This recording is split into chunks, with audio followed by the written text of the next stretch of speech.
Christophe Boutin, ce deuxième tour des législatives 2017, finalement, n'est pas exemple de surprise?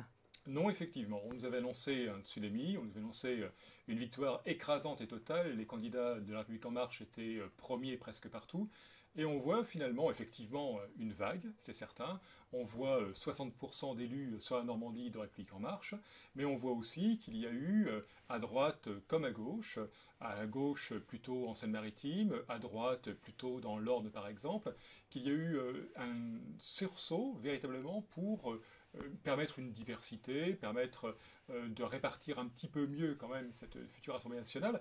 On a 28 parlementaires, on en a donc 17 qui appartiennent à la République En Marche, on en a 5 qui sont des députés LR, je l'ai dit dans l'Orne, mais on a vu aussi dans la première de la Manche sur Saint-Lô M. Gosselin passer, et on a sinon des députés parlementaires de gauche, 6, répartis de manière plus diverse. On a 3 PC en Seine-Maritime, on voit le poids dans ce secteur, dans cette zone particulière, on voit le poids du vote de la France Insoumise, et sinon on a des députés PS qui ont réussi, je pense par exemple au cas de Madame Dumont sur Caen-Est, qui a réussi à écarter la candidature pourtant très médiatisée de M.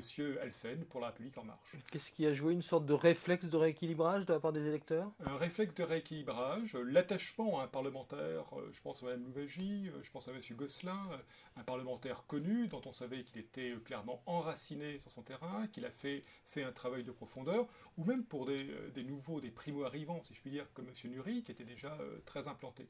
Et dans le succès de la République En Marche, il faut aussi prendre en compte le fait qu'ils ont systématiquement gagné, bien évidemment, tous leurs duels, c'est-à-dire 9 sur l'ensemble de la Normandie, contre le Front National. Et par exemple, le fait que la République En Marche ait les 5 circonscriptions de l'heure, s'explique bien évidemment par ces duels systématiques contre le Front National.